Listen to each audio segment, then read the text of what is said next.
Now it's my turn to show you round the geometry garden. My name is Escher, and I was a Dutch artist in the 20th century. Geometry was a constant source of inspiration for me. I'm a past master in the art of drawing fantastic tilings.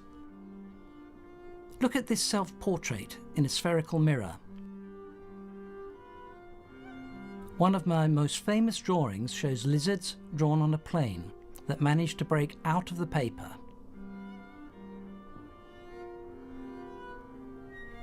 Now, perched on high, they contemplate their previous existence as flat life. To prepare ourselves for life in 4 dimensions, we are going to use the ideas behind both my engraving and a little book published at the end of the 19th century by Edwin Abbott, an English clergyman, called Flatland.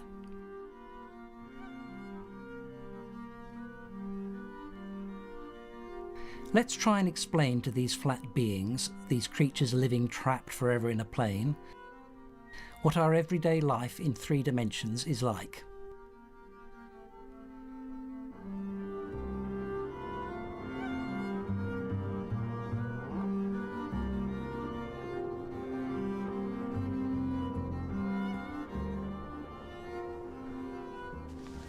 Let's imagine that one of these lizards manages to escape his miserable existence for a moment and climbs out and up onto a viewpoint looking down on his world. How would he explain to his fellow reptiles the existence of objects in 3 dimensions?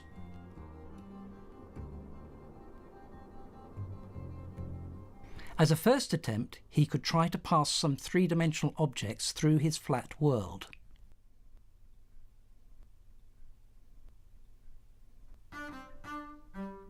Here, for example, is a tetrahedron with its 4 faces, passing through the lizard's plane.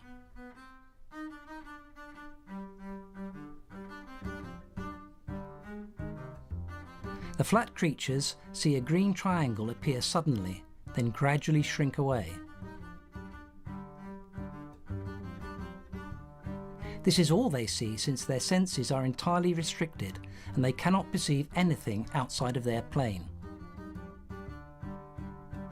Each time that a lizard sees these green polygons appear, change shape and disappear again, he might imagine the form of the object that has just crossed his plane.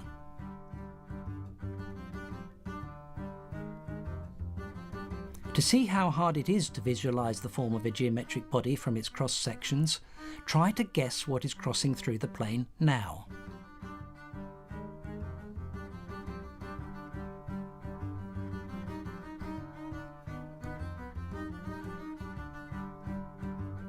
A tetrahedron.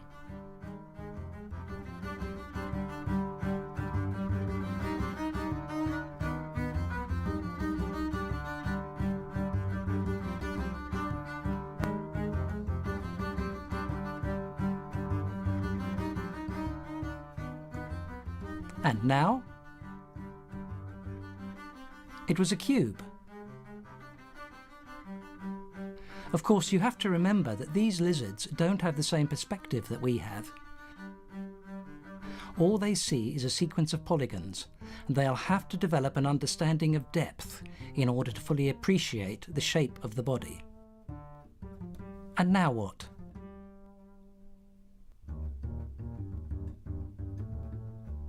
An octahedron with its 8 faces.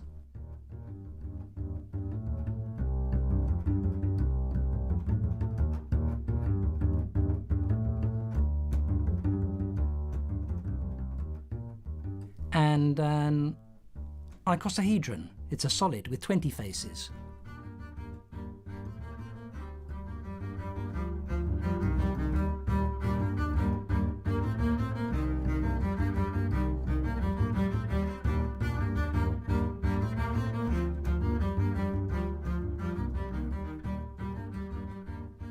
And finally, the dodecahedron, 12 faces, 20 vertices and 30 edges.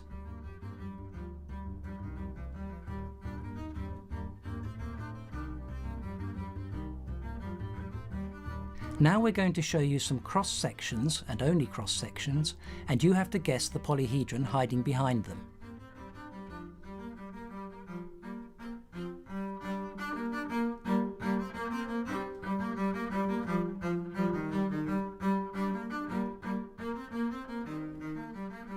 That was a tetrahedron.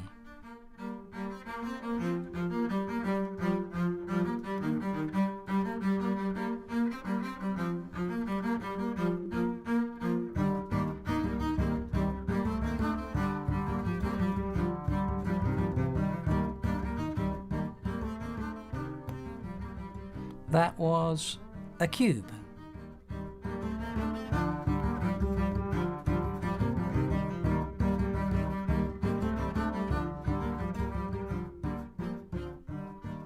It's getting hard, isn't it?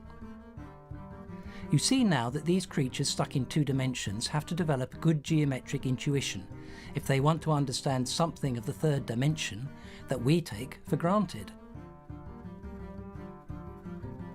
We'll have just the same kind of problems to get a feeling for the 4th dimension.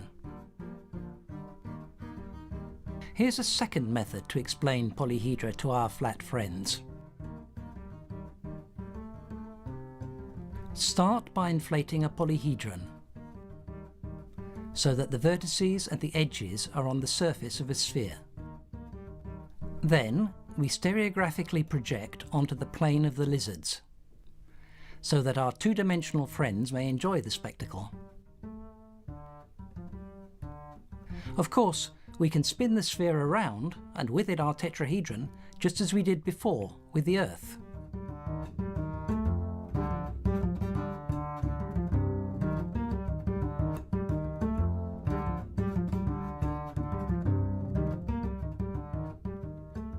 Let's take a look at the cube and see how many vertices, edges and faces it has.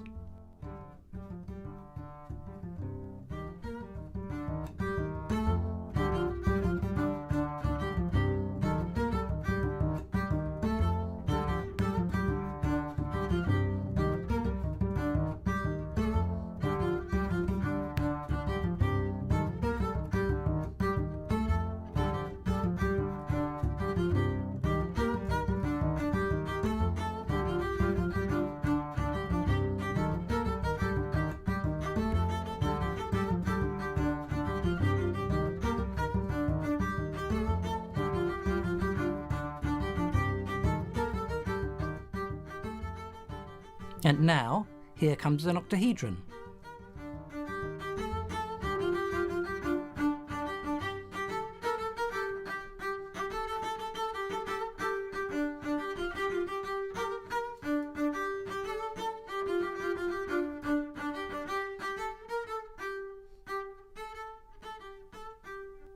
You see the 8 coloured faces. Look how the projections of the edges are arcs of circles.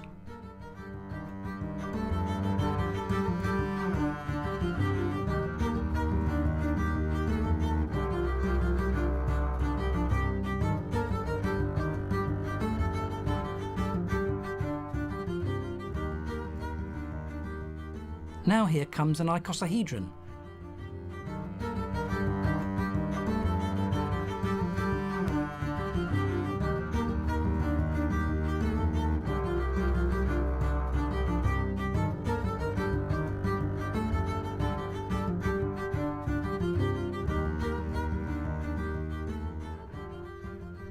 Its structure is more complicated, but it's not hard to understand even for the lizards.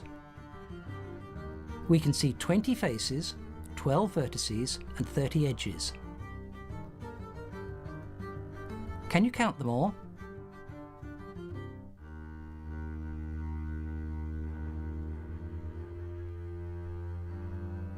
Finally, here's a little geometric jewel, the dodecahedron.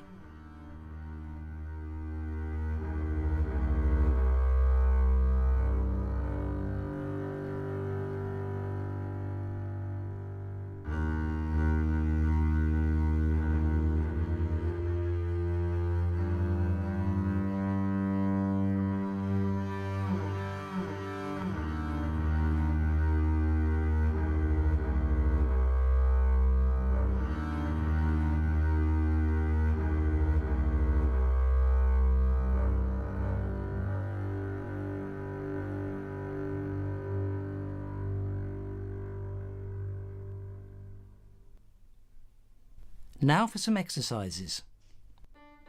Let's take ourselves down into 2 dimensions and try to recognise the polyhedra from their stereographic projections. It's easy, isn't it? You can see the 4 faces, 6 edges and 4 vertices. There, it's a tetrahedron.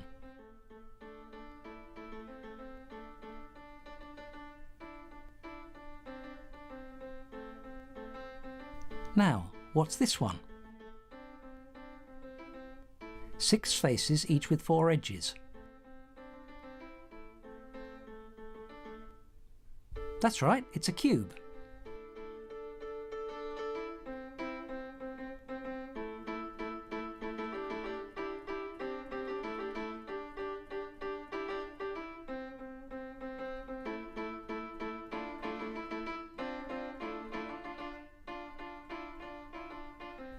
That was harder, wasn't it? The faces are triangles. 5 edges start out at each vertex. There are a lot of faces, perhaps 20. It's an icosahedron. Well done.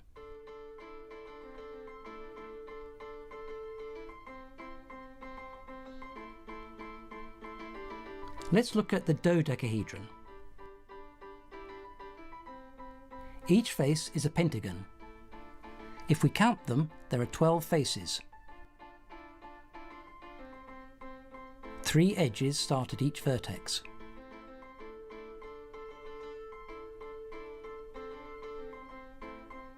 These 5 solids have always fascinated geometers. The Greek philosophers attributed a magical importance to them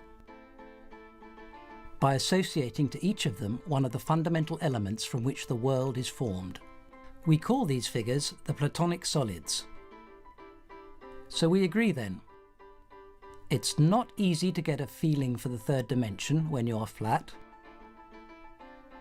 There is more than one way to do this, but our stereographic projection appears to give a good idea of what's going on. Now we'll have to get ourselves ready for the 4th dimension. We're going to have to use our imagination.